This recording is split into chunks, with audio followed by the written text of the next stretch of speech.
Walnut Grove Plantation tells the stories of the free and enslaved people who settled South Carolina, as well as the rest of the British American colonies. These people who fought for independence and who, in the end, built a new nation.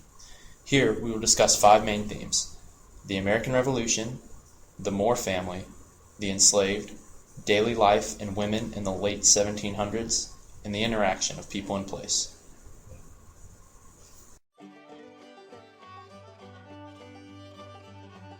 The skirmish between Loyalist and Patriot militias at Walnut Grove Plantation demonstrates that in the South Carolina backcountry, the American Revolution was not only a war between British and American armies, but was also an incredibly brutal and bloody civil war between neighbors who regularly used partisan warfare, torture, revenge killings, and destruction of property as weapons against one another. This brutal civil war and the upheaval it created involved every backcountry man, woman, and child, as demonstrated by Kate Moore Berry's wartime exploits as spy and scout. Much of the backcountry warfare involved the use of militia, as opposed to the use of regulars like the standard battles of this era were accustomed to.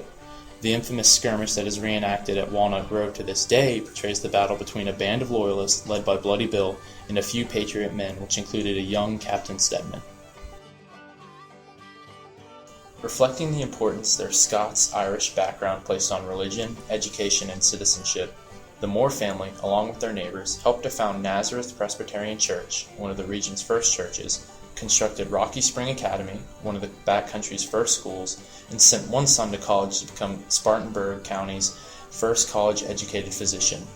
The men of the family regularly served on grand juries and as witnesses for a variety of legal proceedings, and ultimately in the South Carolina legislature and the United States Congress, and might have even taken part in efforts by backcountry settlers to police a dangerous and chaotic frontier during the Regulator movement. At Walnut Grove Plantation, about a dozen enslaved African Americans and perhaps even 1 or 2 enslaved Africans did much of the necessary skilled and unskilled labor.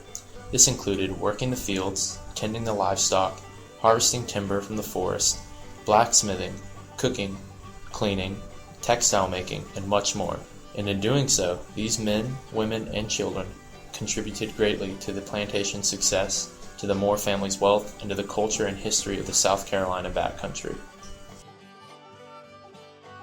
Walnut Grove Plantation tells the stories of daily life for the Moore family, an American colonist in the late 1700s, and recounts a time when self-sufficiency, building your own shelter, growing your own food, making your own clothes, and even creating your own toys was key to survival.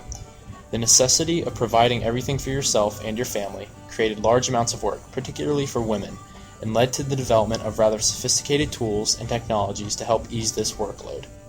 Many examples of these tools and technologies are displayed in the plantation's historic buildings and demonstrate that, contrary to our notion about the quaintness of the past, the colonial era was not a primitive time of backward peoples. In reality, every age is a modern age. Women were a huge importance economically to society at the time. They did not only conduct indoor housework, as many believe, but they also helped with work outside the house as well. The natural environment surrounding Walnut Grove Plantation influenced the history and development of the Moore family and their slaves, who, at the same time, altered that natural environment by their presence as well as by their efforts to build a successful farm and a better life.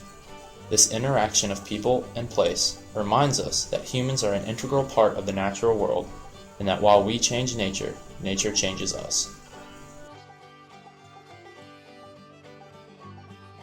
Hourly guided tours take visitors through the Moore family home, a typical plantation kitchen, and Rocky Spring Academy, one of the first schools in the county. During this tour, visitors see a wide variety of 18th century artifacts used by colonists in their daily lives. Visitors hear stories of the Moore family, their slaves, and life on the frontier in the late 1700s. Living activities may also be scheduled, such as a candle-making class and other activities that help depict what modern life was like on the frontier. Thank you for watching. Come visit us at the Walnut Grove Plantation, located in Spartanburg, South Carolina. Thank you for watching, and contact us to schedule a visit or if you have any more questions about our site.